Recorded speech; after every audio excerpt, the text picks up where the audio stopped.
আমরা তো রাজাকার ছিলাম না, আমরা তো আলবদর ছিলাম না। We are the leadership in Jamaat Islam. যদি আপনি সেভাবে মুক্তিযুদ্ধের কথা বলেন, আমিও একজন শিশু মুক্তিযোদ্ধা। বিসমিল্লাহির রহমানির রহিম, নাহমাদুহু ওয়া নুসাল্লি আলা রাসূলিল কারীম। মাননীয় স্পিকার, আপনাকে ধন্যবাদ। আমি পার্লামেন্ট শুরুর প্রথম দিন উপস্থিত ছিলাম। এরপরে আমার পায়ে একটা অপারেশন হয়েছে, যেটার জন্য ডাক্তার। মাননীয় উপনেতা, আপনি বসেও বলতে পারেন, যদি অসুস্থ বোধ করেন আপনি বসেও বলতে পারেন। ঠিক আছে, আমি ট্রাই করি, তখন দরকার নেই করবো। সেই জন্য ফুল বেড রেস্ট দেওয়ার কারণে আমি অনেকটা হসপিটালে ছিলাম, বাকি অধিবেশনের দিনগুলোতে হাজির হতে পারিনি। এবং আমার অসুস্থের কথা শুনে অনেকেই সমবেদনা জ্ঞাপন করেছেন, দেখতে গেছেন এবং দোয়া করেছেন দেশবাসী। এই জন্য আপনার মাধ্যমে আমি সকলের প্রতি কৃতজ্ঞতা জানাচ্ছি। মাননীয় স্পিকার, আজকে দীর্ঘ সময় ধরে আলোচনা শুনেছি এবং গত কয়েকদিনের আলোচনাও খানিকটা ফলো করার চেষ্টা করেছি হসপিটাল বেডে থেকেই। আমার কাছে একটা বিষয় মনে হচ্ছিল আজকের আলোচনা শুনে, যে আজকে যারা সরকারি দলের বেঞ্চে আছেন তারা বোধহয় আওয়ামী লীগ থেকে, আর আমরা এদিকে যারা আছি তারা বোধহয় জামাত বিএনপি সংসদ সদস্য। কারণ হচ্ছে, আওয়ামী লীগ যখন ক্ষমতায় ছিল, আমরা বিরোধী দলে ছিলাম, তখন আওয়ামী লীগ যে ভাষায়, যে ভঙ্গিতে, যে স্পিরিটে যে বিষয়ে জামাতের বিরুদ্ধে বলতো এবং কন্ডেম করত, ঠিক আজকে সরকারি দলের ওই সাইড থেকে একই ধরনের আচরণ আমরা লক্ষ্য করছি। দীর্ঘ সংগ্রাম, আন্দোলন, জীবনদানের কথা তো এখানে সকলেই বলছেন বারবার, এবং এটাই সত্য ছিল যে অনেক জীবন রক্তের বিনিময়ে আজকের এই অবস্থা আমরা আসতে পেরেছি। এবং এই সংগ্রামে বিএনপি, জামাত, অন্যান্য দলগুলো আওয়ামী লীগের বিরুদ্ধে সমভাবেই সংগ্রামে আমরা একত্রিত ছিলাম। যেমন আজকে মাননীয় সেক্রেটারি জেনারেল আছেন বিএনপি, উনি আজকে আমাদের দলীয় নেতা এবং আমির জামাত ছিলেন। তারা সকলে অনেক সময় গোপনে একই গাড়িতে চড়ে ঘুরে ঘুরে আওয়ামী লীগ বিরোধী আন্দোলনে কর্মকৌশল ঠিক করেছিলেন এবং প্রোগ্রাম ঠিক করেছিলেন। কিন্তু আজকে এটা মনে হচ্ছে যে আমরা বোধহয় সবসময় এক পক্ষে ছিলাম এবং অপর পক্ষে আপনারা ছিলেন, এবং অত্যন্ত উত্তপ্ত একটা সংসদীয় অবস্থা আমি এখানে দেখতে পাচ্ছি। আন্দোলন সংগ্রামের সময় এই যে 18 মার্চ ছিল ইন্টারিম গভর্নমেন্টের সময়, সে সময় অনেক সিনিয়র নেতৃবৃন্দের সাথে বিএনপির আমার ব্যক্তিগতভাবে বা সাংস্কৃতিক আলোচনা হয়েছে। আমরা সকলে তখন বলেছি যে আমরা এই সংগ্রামের মাধ্যমে আওয়ামী লীগের এই পতনের পর যে রাজনীতি হবে, যে সংস্কৃতি হবে, যে পার্লামেন্ট হবে, যে দেশ শাসন হবে, আমরা সকলে মিলে একটা সুশাসন দেওয়ার জন্যে আমরা কাজ করব। এই পর্যন্ত কিন্তু আমরা পুরোপুরি ঐক্যমতে ছিলাম। কিন্তু নির্বাচনের পরে, সরকার গঠনের পরে আমরা একটি ভিন্ন চিত্র আবার দেখতে পাচ্ছি, যেটা এই জাতিকে হতাশ করবে, আমাদেরকেও রিয়েলি একটা পর্যায়ে সে হতাশ করবে। কারণ আমরা যেটা দেওয়ার কথা ছিল, যেটা আমরা দিতে পারবো বা দিতে পারতাম, সকলে মিলে আন্ডারস্ট্যান্ডিংয়ের মাধ্যমে একটা ভালো পরিবেশে এরকম একটা হোস্টাইল এনভায়রনমেন্ট যদি তৈরি হয় তাহলে সেটা দেওয়া কিন্তু সহজ হবে না। এবং সেরকম একটা ফ্রাজাইল পরিস্থিতিতে দেশের মানুষ যেটা এক্সপেক্ট করে, যে qualitative change in politics, qualitative change in the parliament, এবং qualitative change in our attitude and mentality, এটা অর্জন করতে হলে অনেক সদস্য সরকারি বেঞ্চরা বলেছেন ধৈর্য সহকারে আমাদের এগোতে হবে। আমি এটার সাথে একমত। কিন্তু কথাটা হচ্ছে এই, শুধু পার্লামেন্টে বক্তৃতা দিয়ে এটা অর্জন করা যাবে না। এই জন্য সত্যিকারভাবেই আমাদের মনের পরিবর্তন এবং আমাদের অ্যাটিটিউডের পরিবর্তন দরকার। মাননীয় স্পিকার, আজকে অনেক ওনারা বলেছেন 2/3 পেয়েছেন ওনারা, ওকে, নির্বাচন নিয়ে যদিও অনেক কথা আছে, কিন্তু তারপরেও আমাদের মহান নেতা আমির জামাত এই রেজাল্টকে উইথ সাম রিজার্ভেশন ক্রিটিসিজম আমরা কিন্তু অ্যাকসেপ্ট করে নিয়েছি। আমরা এখানে অন্যান্য যে ট্রেডিশনগুলো ছিল আগে কিছু হইলেই মানি না, আসবো না, গণ্ডগোল হচ্ছে, সেটা কিন্তু আমরা করিনি। আমরা করিনি এই জন্যেই যে নেশনের প্রতি আমাদের যে দায়বদ্ধতা আছে, এই জাতির প্রতি যে আমাদের কমিটমেন্ট আছে, সেই দায়বদ্ধতা এবং কমিটমেন্টকে পূরণ করতে হলে পারস্পরিক ঝগড়াঝাটিতে সময় ব্যয় করলে এটা হবে না। বরং সেটা না হয়ে পুরো সময়টাই যদি, পুরো কনসেন্ট্রেশনটা যদি আমরা দেশ গড়ার জন্য, মানুষের কল্যাণের জন্যে, সুস্থ রাজনীতির জন্যে আমরা করি, তাহলে সেটাই আমাদের অর্জনকে একটা রিমার্কেবল হিস্টোরিক্যাল পর্যায়ে যাবে বলে আমি বিশ্বাস করি। মাননীয় স্পিকার, 2/3 মেজরিটি কখনোই খুব সুখকর রেজাল্ট দেয়নি অনেক জায়গাতেই, এবং আজকে আলোচনার যে জোর, সেটা 2/3 মেজরিটির যে টেম্পারামেন্টটাই আমার কাছে মনে হয়েছে। আমরা জানি আমাদের এই পাকব্রত উপমহাদেশে ইন্দিরা গান্ধীর সময়ে বা বেনজির ভুট্টোর সময়ে, এই বাংলাদেশের শেখ সাহেবের সময়, তারপরে শহীদ প্রেসিডেন্ট জিয়াউর রহমানের সময়, ম্যাডাম বেগম জিয়ার সময় আমরা 2/3 মেজরিটি অবস্থা আমরা দেখেছি, এবং এটা একটা ভয়ঙ্কর পরিণতি আমরা দেখি যদি সেটা না হয়। আপনারা জানেন 2/3 majority Indira Gandhi, she was ousted and killed. Sheikh সাহেবের 2/3 হি ওয়াজ কিল্ড। মাননীয় শহীদ প্রেসিডেন্ট জিয়াউর রহমানের সময় সেটাও কিল্ড। এগুলো আমাদের আতঙ্কিত করে মানুষ, এবং সেখান থেকে শিক্ষা নিয়েই আমরা চাই যে এই ধরনের কোনো অঘটন বাংলাদেশের জন্য আর কখনো না হতে পারে। এটা কেন হয়? এটা হয় এই জন্যে 2/3 মেজরিটি পাওয়ার পরে যে ওভার কনফিডেন্স তৈরি হয়, যা ইচ্ছে আমরা তাই করতে পারি, যে ইরোগেন্সটা তৈরি হয়, সেই ইরোগেন্সের কারণে এমন কিছু অ্যাক্টিভিটিস আসে যেটা মানুষকে ক্ষুব্ধ করে, এবং তার বিপরীতে একটা খারাপ এনভায়রনমেন্ট তৈরি হয় রাজনীতি। আমি অনুরোধ করব সরকারি দলকে, তবে সরকারি দলের অনেক ভাইরা অনেক ভালো কথা বলছেন, we do agree with them, যে লেট আস ফরগেট পাস্ট। কারণ অতীতকে যদি আমরা টানি, তাহলে সকলের অতীতের ভিতরে ভালো দিক আছে এবং কালো স্পটও আছে। যেমন খুব বেশি করে আজকে আমাদেরকে রাজাকার আলবদর বলার চেষ্টা করা হচ্ছে, এবং গতকাল আমি শুনেছি মাননীয় স্বাস্থ্যমন্ত্রী নাকি তুই রাজাকার বলছেন। পার্লামেন্টের তুইটা আমার মনে হয় খুবই আনপাল্টারেবল, অসঙ্গত একটি শব্দ। আমি জানি না মাননীয় স্পিকার এটাকে এক্সপান্স করছে কিনা ওনার অথরিটি। এখন সেই জন্যে সরকারি দলের প্রতি, বিশেষ করে মাননীয় প্রধানমন্ত্রী আছেন, ওনার বিগিনিংয়ের যে স্পিচটা ছিল সেটাকে আমার কাছে খুবই ভালো লেগেছে। শুধু একটি শব্দ বোধহয় কি গুপ্ত না কি একটা বলেছে। এগুলার টুকটাক কার কি উইকনেস আছে বলে যদি আমরা এক্সপোজ করতে চাই, তাহলে আমাদের পারস্পরিক যে রেসপেক্ট এবং কনফিডেন্সটা হবে, সেটাতে কিন্তু আবার ঘাটতি হবে। মাননীয় স্পিকার, আজকে মাননীয় অর্থমন্ত্রী জুলাই চার্টারের ব্যাপারে কিছু কথা বলছেন, আমার সময় কম। আসলে জুলাই চার্টার আমরা তৈরি করেছি কয়েক মাস ধরে, 31টা রাজনৈতিক দল একত্রিত হয়ে এই জুলাই চার্টারটা তৈরি করা হয়েছিল, এবং সেখানে বিএনপির পক্ষ থেকেও অত্যন্ত দৃঢ় এবং বলিষ্ঠ ভূমিকা সেখানে রাখা হয়েছে, এবং সেটাকে আমরা সাইন করেছি। কিন্তু পরবর্তীতে যে কতগুলো জিনিস যে দল ক্ষমতা মেজরিটি পাবে তার অনুসারে করবে, এটা কিন্তু আমাদের আলোচনার অংশ ছিল না। দ্যাট ওয়াজ অলসো প্রতারণা। এই প্রতারণা কার পক্ষ থেকে হয়েছে এটা নেশনের কাছে আমরা এক্সপোজ করবো ইনশাআল্লাহ। এরপরে সংক্ষেপে আমি যেটা বলতে চাই যে গণভোট, তো গণভোট তো আমরা সকলে মিলে করেছি। এটা আসছে অলরেডি যে আমাদের মাননীয় প্রধানমন্ত্রী গণভোটের পক্ষে কথা বলেছিলেন। গণভোটের আপনারা ভূমিকা নিচ্ছেন কীভাবে আমি বলি। প্রথম হচ্ছে, আমরা চেয়েছিলাম যে গণভোট এবং জাতীয় নির্বাচন আলাদাভাবে হোক। আগে গণভোট হয়ে যাবে, পরে জাতীয় নির্বাচন হবে।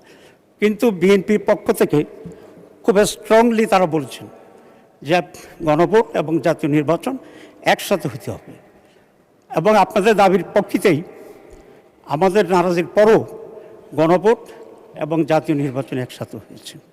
তো আপনারা এখন বলছেন যে এটা জায়েজ হয়নি। তো জায়েজ তো যদি এখন না হয়, আগেও না জায়েজ ছিল, আগেও অবৈধ ছিল, আগেও অসাংগঠনিক ছিল, কিন্তু সেটার পক্ষে আপনাদের সকলের বক্তব্য আছে। আমি পত্রিকায় কাটিং আছে, পেশ করার সময় পাবো না। এবং গণভোট যদি কোনোভাবেই আলাদা হতে না পারে, এই ব্যাপারে আপনাদের অনেক তৎপরতা ছিল, আমাদের আন্দোলন ছিল, আমরা সংগ্রাম করেছিলাম সেদিনও যে যাতে করে আলাদা হয়। যদি আলাদা সেদিন হতো তাহলে কিন্তু আপনাদের এই চান্স নিয়ে, সুযোগ নিয়ে এই বিভ্রান্তি তৈরি করার কোনো সুযোগ হতো না। মাননীয় স্পিকার, আপনি জানেন যে হিটলারের সময় একটা গণভোট হয়েছিল, হিটলার সেটাকে অ্যাকসেপ্ট করে। আর আমাদের এই উপমহাদেশে একটা গণভোট হয়েছিল কাশ্মীর ইস্যুতে, সেই কাশ্মীর ইস্যুর গণভোটও ইন্দিরা গান্ধীর পিতা জওহরলাল নেহরু অ্যাকসেপ্ট করে নাই। এবং সেই অ্যাকসেপ্ট না করার কারণে আজও কাশ্মীরের সেই সমস্যার সমাধান হয়নি এবং শত শত হাজার হাজার মানুষ এখনও মৃত্যুবরণ করছে, এখনও তাদেরকে স্বাধীনতা সংগ্রামে লড়াই করতে হচ্ছে। সুতরাং আমি মনে করি যে দেশের জন্য কল্যাণকর যেটা মেজরিটি 2/3 ভিত্তিতে যদি আপনারা যেটাই আপনাদের ইচ্ছা হবে যা ইচ্ছা তাই করতে থাকেন, তাহলে এই দেশ আবার পিছিয়ে যাবে এবং আমরা যে একটা সুস্থ রাজনীতি এবং সুস্থ পার্লামেন্ট চাই সেটা অর্জন করা কিন্তু সহজ হবে না এবং ব্যাহত হবে। আমি খুব শর্টলি দু একটা ভুল তথ্য যেটা আজকে অনেকে দিয়েছেন সেই ব্যাপারে কথা বলতে চাচ্ছি। প্রথম হচ্ছে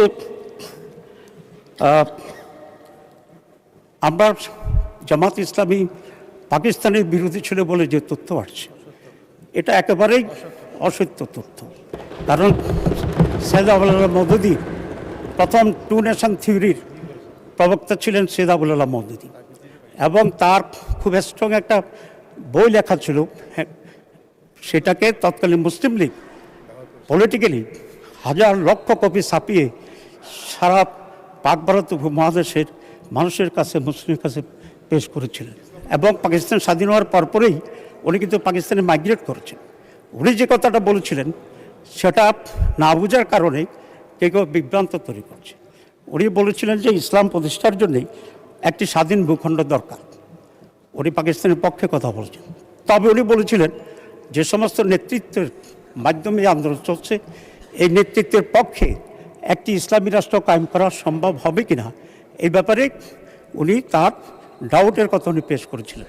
তো দুটা তো টোটালি ডিফারেন্ট জিনিস, কিন্তু যারা এটাকে বাজেভাবে ইউজ করে কন্ডেম করতে চায় তারাই এই সত্যটিকে অন্যভাবে তারা পেশ করতে চাচ্ছে। He was totally in favour of Pakistan. এবং একজন ভাই এখানে বললেন যে উনি 47-এ বিশ্বাস করেন না। তো উনি যদি 47-এ বিশ্বাস না করেন তাহলে বাংলাদেশ কীভাবে হইত? কারণ বাংলাদেশ এবং ইস্ট পাকিস্তান, ওয়েস্ট পাকিস্তান মিলেই তো 47-এর স্বাধীন বাংলাদেশ, এবং সেখান থেকে তো আবার আমরা স্বাধীনতা সংগ্রাম করে আমরা বাংলাদেশ করেছি। অবশ্য ওনার এই চিন্তা, ওনার এই বক্তব্য ওনার চিন্তার সাথে একরকম, কারণ ওনারা আসলে পাকিস্তানেও চান নাই, বাংলাদেশও পরবর্তী পর্যায়ে তারা কীভাবে নিয়েছেন জানি না, কারণ তারা এক ইন্ডিয়া চেয়েছিলেন। এবারও যখন সংগ্রাম চলছিল ওনারা কিন্তু আশ্রয় নিয়েছেন, ইন্ডিয়াতে গিয়ে সংগ্রাম করেন নাই। তো উনি বলছেন যে হাসিনার কারাগার উনি যেতে চান এই জন্য ভারত পালাই গেছেন। তো সেটা ওনার ব্যাপার, আমি খুব ক্রিটিসাইজ করতে চাই না। সুতরাং অরিজিনালি যারা ভারতপন্থী, অরিজিনালি যারা ভারতের অধীনস্থ একটি বাংলাদেশ দেখতে চায়, তাদের চিন্তার ভিতরে এ সমস্ত জিনিস আসতে পারে, এবং সেই চিন্তার প্রতিফলন যে বক্তব্য যদি আসে আমরা তো আশ্চর্য হওয়ার মতো কিছু মনে করি না। মাননীয় আরেকজন সদস্য ভাই বলেছেন যে আমরা ম্যাডাম যখন জেলে ছিল বা অনবরত অত্যাচার হয়েছে জামাত কোনো বিবৃতি দেয়নি। এটা একেবারে অসত্য কথা। আমরা বারবার বিবৃতি দিয়েছি, সব ইস্যুতে আমরা বক্তৃতা, শুধু বক্তৃতা নয়, আমরা ওনার মুক্তির জন্য মিছিলও করেছি এই রাজপথে। এখন আমি আশা করব যেসব লোকেরা এইসব তথ্য দিচ্ছেন তারা আরেকটু কষ্ট করে বিভিন্ন রেকর্ডে যেটা আছে সেই তথ্যটা ওনারা জেনে নেবেন। প্রত্যেকটা ইস্যুতে যেমন অনেক সময় বিএনপিও আমাদের পক্ষে বক্তব্য দিয়েছেন, আবার অনেক সময় দেন নাই। যেমন আব্দুল কাদের মোল্লাকে যেদিন ফাঁসির অর্ডার হয়েছিল সেদিন আমি রাত্রে 10টার দিকে ম্যাডামের বাসায় গিয়েছিলাম একটা রিকোয়েস্ট করার জন্য, এবং সেখানে আমার সাথে আজকের বিএনপির মাননীয় সেক্রেটারি জেনারেলও দেখা হয়েছিল। ওনার শোনা আছে কিনা আমি জানি না। জি, ইউ আর আপনি জেলে ছিলেন? না না, ওই দিন রাত্রে আপনার সাথে মোশাররফ ভাই আসছেন কিনা, কারণ একটা বিদেশি যে একজন লিডার আসছিল নেগোশিয়েট করতে, সেখান থেকে মিটিং করে ওনার বাসা আসছিলেন, আমি এর আগে ওখানে উপস্থিত ছিলাম। How but that's nothing so important. আমরা সেদিন আমি গিয়েছিলাম জামাতের পক্ষ থেকে যে আব্দুল কাদের মোল্লার ইস্যুতে একটা স্টেটমেন্ট দেওয়ার জন্য। ম্যাডাম বলেছিলেন যে ঠিক আছে আমরা আলোচনা করে দেবো, পরার দেওয়া হয়নি। তো সেটা এলিগেশন না, কারণ madam has a lot of sympathy for Jamaat Islam, এবং আমাদের জন্য আমাদের পক্ষে উনি অনেক ডাইরেক্ট কথা বলেছেন। উনি নিজামী সাহেবদের ফাঁসির ব্যাপারে কথা বলেছেন। আমরা এই জন্য ওনার প্রতি গ্রেটফুল এবং রেসপেক্টফুল। আমি একটা পার্টিকুলার ইস্যুতে শহীদের কথা বলেছিলাম, কারণ এটা আমরা তখনও চাই, এখনও চাই যে যেহেতু এখন আমরা ভিন্নভাবে নির্বাচন করেছি, আমরা তো নির্বাচন তো একসাথে করেছিলাম, সুতরাং যারা মেজরিটি পাবে তার সরকার আছে, আমরা মাইনরিটি আছি, আমরা বিরোধী দলে আছি, এতে তো কোনো সমস্যা নেই। কারণ দেশের পলিসির ব্যাপারে যদি আমাদের ডিফারেন্স থাকে সেখানে আমরা কন্ট্রাডিক্ট করব, কিন্তু দলে দলে আবার কন্ট্রাডিকশান আসা, এগুলো তো পরিবেশকে আমি মনে করি কনজেনিয়াল রাখবে না, এবং দেশ ক্ষতিগ্রস্ত হবে, আমরাও ক্ষতিগ্রস্ত বলে আমি এটা মনে করি। এরপরে খুব সহজে বলছে, আমাদের মাননীয় অর্থমন্ত্রী বলছেন যে কোনো দলের ব্যাংকও আছে। আসলে জামাত ইসলামীর এরকম কোনো ব্যাংক নেই, এক। দুই, ইসলামী ব্যাংকে জামাতের আজকে আমরা যারা এমপি আছি এর ভিতরে কেউ জামাত ইসলামী ব্যাংকের কোনো ডিরেক্টর নাই। তিন, ইসলামী ব্যাংকের আমাদের যারা এখানে আছে তাদের কোনো ঋণ অ্যাডজাস্টমেন্টও করে কন্ডিয়েট হয় নাই, এবং এখানে আমরা সেরকম ঋণ শিডিউল আমরা করিনি। সেগুলো এসব তথ্যগুলো আমার মনে হয় মাননীয় অর্থমন্ত্রী একজন অত্যন্ত বিজ্ঞ সম্মানীয় মানুষ, উনি হয়তো শুনে বলেছেন। তা আমি আশা করব উনি যদি অর্থমন্ত্রী, উনি এখন রেকর্ডটা নিয়ে আগামী সংসদে যদি বলেন তাহলে আমি খুশি হব। এবং ইসলামী ব্যাংক কতিপয় সৎ উদ্যোগী মানুষের ফসল ছিল, এবং অল্প সময় ইসলামী ব্যাংক সারা এশিয়ার বেসরকারি খাতের 1 নম্বর ব্যাংক হয়েছে কয়েকবার। সুতরাং কোনো ভালো মানুষেরা যদি কোনো ব্যাংক তৈরি করে সারা আমাদের অর্থনীতিতে একটা ফ্লো দিতে পারেন, লাভবান করতে পারেন, এবং ইসলামী ব্যাংকের সফলতাটা এমন পর্যায়ে ছিল যেগুলা সুদী ব্যাংক এখনও আছে, অধিকাংশ ব্যাংকেই একটা বক্স ইসলামী ব্যাংকিং সিস্টেমের কাউন্টার তৈরি করেছে। So that is the history of success. এতে আমাদের কোনো আপত্তি না যদি আপনি এটা বলেন যে ইসলামী ব্যাংকের পরিচালনার ক্ষেত্রে আমাদের ভূমিকা আছে, এটা আমরা করতে পারি, কারণ it gives a very positive result in banking sector. এখন এটার কারণটা কি? কারণ হচ্ছে জামাত গুড ম্যানেজমেন্ট, সততা, এফিসিয়েন্সি, রাষ্ট্র পরিচালনায় হোক বা কোনো প্রতিষ্ঠান পরিচালনায় হোক, এটাতে বিশ্বাস করে। আর তিনটার জিনিস যদি একসাথে হয়, এফিসিয়েন্সি থাকে, সততা থাকে এবং পরিশ্রম করে, তাহলে যে কোনো প্রতিষ্ঠানে গ্রো করবে, এটা আমরা চাই। আজকে সরকারি দল এই তিনটি বিষয়কে এনশিওর করে যদি বাংলাদেশকে উন্নতির দিকে নিয়ে যেতে পারেন, আমরা অবশ্যই ওয়েলকাম করবে, মানুষ ওয়েলকাম করবে, এবং এটা সকলের জন্য কল্যাণকর। সুতরাং আমরা ওই দিকে অগ্রসর হই। রাজাকার আলবরদের কথা বলছেন, these are very dead issue. কেন বলছি? আজকে আমরা এখানে বসে আছি, আমরা তোকে রাজাকার ছিলাম না, আমরা তোকে আলবদর ছিলাম না, we are the leadership in Jamaat Islam. যদি আপনি সেভাবে মুক্তিযুদ্ধের কথা বলেন, আমিও একজন শিশু মুক্তিযোদ্ধা। আমার বাড়ি বর্ডারে, বাড়ি একটু বড় ছিল। যারা মাইগ্রেট করতে ইন্ডিয়াতে, তারা প্রথমে সে আমাদের উঠানে ইত্যাদি আশ্রয় নিত, আমাদেরকে কিছু নাস্তা খাওয়াতাম, আর সেনাবাহিনী টহল দিচ্ছে কিনা এটা পাহারা দিতাম। যখন সেনাবাহিনীরা টহল থেকে একটু দূরে থাকতো, আমরা ওদেরকে গাইড করতাম যে তারা যেন ইন্ডিয়া পার হয়ে যেতে পারে। তো সুতরাং ওইভাবে কেউ ওই দাবি করার কোনো কারণ নেই। আর কোন দলে নাই, শেখ সাহেবের আওয়ামী লীগ যেটা ছিল, যারা সোল দাবি করে, তারা মাওলানা নুরুল ইসলাম সাহেবকে মন্ত্রী করেছে না? তো মাওলানা নুরুল ইসলামের জীবনীতে আমরা জানি শেখ সাহেবেই এটাকে রিকনসাইল করে দিয়েছিলেন, যাদের শাস্তি দেওয়ার দিয়েছিলেন, যাদেরকে মুক্ত করা করে দিয়েছিলেন। শহীদ প্রেসিডেন্ট জিয়াউর রহমান এসে এটাকে আরও বেশি কনসিল করেছেন, কারণ ওনার যে মন্ত্রিসভা, সেই মন্ত্রিসভাতে শাহজিউর রহমান সাহেব ছিল, মাননীয় বিরোধী দলীয় উপনেতা, আপনার সময় শেষ। আপনি 2 মিনিটে কনক্লুড করে দেন, কারণ আজকে সিনিয়র নেতারা বক্তব্য রাখবেন, জি, আজান আছে। জি। 2 মিনিটে শেষ করেন দয়া মাননীয় করে। স্পিকার, 2 মিনিটে শেষ করছি। তো সুতরাং কথা তো অনেক বলতে হচ্ছে ওনাদের বক্তব্যের জবাব দেওয়ার জন্য। হ্যাঁ, তবে আমি শেষ করব, কথা আরও বলা যাবে যদি প্রয়োজন হয়। আপনি 2টা বিষয়ে মাননীয় প্রধানমন্ত্রী আপনার দৃষ্টি আকর্ষণ করতে চাই। 91 সালে জামাত ইসলামিক সহযোগিতায় বিএনপির সরকার গঠন করেছিল। আমাদেরকে মন্ত্রিত্ব দেওয়ার জন্য বলা হয়েছিল, কিন্তু আমরা সেটা গ্রহণ করিনি। অধ্যাপক গোলাম আজম সাহেব, ম্যাডাম, দুইজনের সাথে প্রফেসর গাউসের বাসভবনে মিটিংয়ে সেদিন করছিলাম, এবং সেখান থেকেই লিখিতভাবে বঙ্গভবনে গিয়ে আমাদের নেতৃবৃন্দ বিএনপিকে সমর্থন দেওয়ার কথা ছিল। কিছুদিনের ভিতরেই সমস্যা দেখা গেল ছাত্রদল এবং ছাত্র শিবিরের মাঝে। বিএল কলেজে আমাদের 2 জন ছেলেকে হত্যা করা হলো এবং উত্তেজনা তৈরি হলো। আমি মোশাররফ ভাইয়ের বাসায় গিয়েছিলাম, ওনার মনে নাও থাকতে পারে। ওনাকে আমি বলেছি, স্যার, সারা বাংলাদেশ তো আপনাদের দখলে, আপনারা ক্ষমতা, 2-1টা ক্যাম্পাস যদি বৈধভাবে অন্যরা থাকে, সেখানে জোর করে পিটাপিটি করে ওটাকে দখল করার কি এতই জরুরি আপনাদের জন্য? কিন্তু দেখা গেলো যে সেটা অ্যাড্রেস করা হয় নাই। এ করতে করতে পরে 2 দলের ভিতরেই সম্পর্কের হানি ঘটলো। 96 আমরা আলাদা ইলেকশন করলাম এবং পরিণতি আমরা সকলে জানি। এবার কিছুটা লক্ষণ দেখা যাচ্ছে, এবং এই রকম ঘটনা যদি ঘটতে থাকে তাহলে এটা কোন দিকে পরিণতি নিয়ে যাবে সেটা আমরা আশঙ্কা করি। আমরা চাই এই সংসদ, এই সরকার, আমরা সকলে মিলে একটা সুস্থভাবে, সুস্থ ধারায় কন্টিনিউ করতে থাকি। 2-1টা ইউনিভার্সিটিতে যে গণ্ডগোল হচ্ছে সে ব্যাপারে আমরা অ্যাটেনশন দেব, আপনারাও মেহরবানি করে অ্যাটেনশন দেন। সাধারণ একাডেমিক এনভায়রনমেন্ট থাকা উচিত, এবং যারাই ডিস্টার্ব করবে। ধন্যবাদ মাননীয় উপনেতা, ধন্যবাদ।